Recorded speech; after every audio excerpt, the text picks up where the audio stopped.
చివరగా చెప్పండి, ఇప్పుడు కరోనా మహమ్మారి నుండి ప్రజలు ఎప్పుడు బయటపడతారు? దీని నుంచి ప్రజలకు ఎలాంటి అంటే మళ్ళీ పాత రోజులు ఎప్పుడు వస్తాయంటారు? జూన్ నెలలో కేసుల సంఖ్య, కొత్త కేసుల సంఖ్య భారతదేశంలో 1 లక్ష 2 లక్షల మధ్యకి వస్తాయి. మే నెలాఖరికి కేసుల సంఖ్య 2 లక్షల కంటే తక్కువ ఉంటాయి. జూన్లో 1-2 లక్షలు రోజువారీ కొత్త కేసులు వస్తాయి. మరణాలు 2 నుంచి 3 వేల మధ్యలో ఉంటాయి రోజుకి. జూలై వచ్చేసరికి రోజువారీకి కొత్త కేసులు 1,00,000 లోపు ఉంటాయి, మరణాలు 1000 లోపే ఉంటాయి. ఆగస్టు నాటికి మనం కరోనా రహిత భారతాన్ని చూడబోతున్నాం. మొత్తం రోజంతా కలిపి ఒక 1000 కేసులు 2000 కేసులు ఉంటాయి, మరణాలు 100-50 ఉంటాయి. ఆగస్టు 15 తర్వాత మన భారతదేశంలో ఎక్కడా కూడా చెప్పుకోదగ్గ సంఖ్యలో కేసులు కానీ మరణాలు కానీ ఉండవు.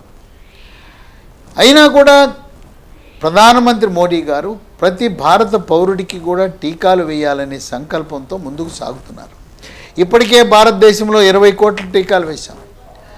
ఆగస్టు 15 నాటికి మరో 15 కోట్ల మందికి టీకాలు వేసి మొత్తం 35 కోట్ల మందికి టీకాలు వేయబోతున్నాం. డిసెంబర్ 31 నాటికి మన భారతదేశంలో 276 కోట్ల డోసుల టీకాలు అందుబాటులో వస్తాయి. వాటిలో కొన్ని సింగిల్ డోస్ టీకాలు ఉన్నాయి. Johnson and Johnson company single dose టీకా, ఒక టీకా వేసుకుంటే రెండో టీకా అవసరం లేదు. అలాగే స్పుత్నిక్ వి ప్రస్తుతం 2 డోసుల టీకాలతో తయారు చేస్తూ ఉంది.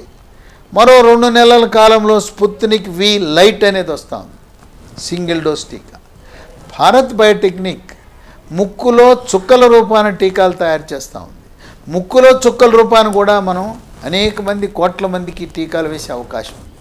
అందుచేత డిసెంబర్ నెలాఖరు నాటికి భారతదేశంలో మొత్తము మొదటి రౌండు, మొదటి డోసు ప్రతి పౌరుడికి టీకా అందుబాటులోకి వస్తుంది, పిల్లలతో సహా. మొదటి డోసు అయిపోతే మార్చి 31కి రెండవ డోసు కూడా పూర్తయ్యి ప్రతి పౌరుడికి భారతదేశంలో టీకాలు అందుబాటులోకి వచ్చేస్తాయి. మన అవసరాలు తీరిన తర్వాత దాదాపు ప్రపంచ దేశాల్లో 100 దేశాలకు 400 కోట్ల మందికి మనం టీకాలు ఎగుమతి చేయబోతున్నాం.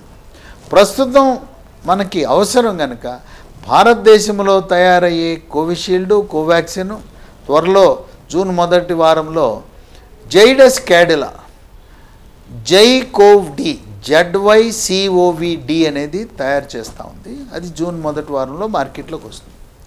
స్పుత్నిక్ వి అనేది ప్రస్తుతం రష్యా నుంచి మనం దిగుమతి చేసుకున్నాం.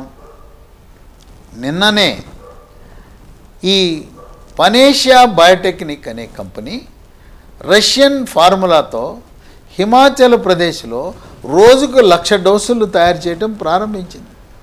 అలాంటి పనేషియా బయోటెక్నికే కాకుండా భారతదేశంలో మరో 6 కంపెనీలతో ఈ రష్యా కంపెనీ అవగాహన ఒప్పందం కుదుర్చుకుంది.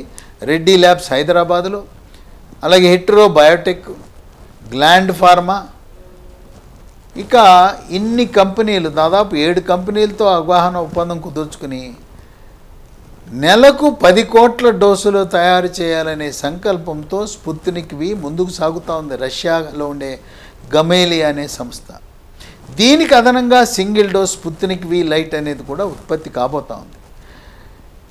జూన్ మొదటి వారంలో జైడస్ క్యాడిలా టీకా విడుదలైతే హైదరాబాద్ నుండే బయలాజికల్ ఇవాన్స్ అనే సంస్థ త్వరలో జూన్ నెలలోనే టీకా విడుదల చేయడానికి రంగం సిద్ధం చేసుకుంది. క్యాడిలా కంపెనీ తయారు చేసే దాని పేరు జైకోవ్డి ZYCOVD అనే కంపెనీ. అయితే దాని విచిత్రం ఏంటంటే దాని 3 డోసులు వేసుకోవాలి.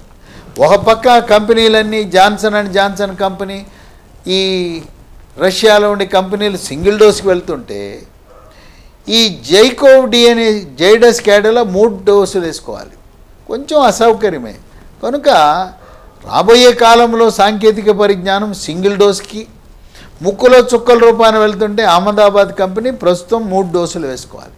వాళ్ళు ఏదైతే తయారు చేశారో జూన్ మొదటి వారంలో విడుదలయ్యేది 3 డోసులు వేసుకోవాలి. ఈ విధంగా టీకాలు మనకు సంపూర్ణ రక్షణ ఇస్తుంది. భూగోళం నుంచి పోలియోని మనం నిర్మూలించగలిగాం టీకాల ద్వారా. మసూచి స్మాల్ పాక్స్ని నిర్మూలించగలిగాం టీకాల ద్వారా.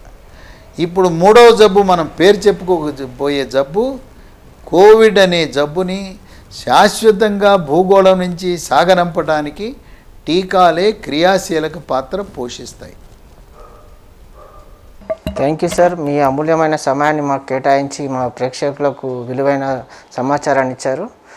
చూశారు కదండి, డాక్టర్ గారి సలహాలు సూచనలు పాటించండి, కోవిడ్ బారిన పడకుండా ఉండండి. మరొక ఎపిసోడ్లో మరిన్ని కొత్త అంశాలతో మనం తెలుసుకుందాం. అంతవరకు చూస్తూనే ఉండండి V3 న్యూస్, లక్ష్యం సమాజహితం.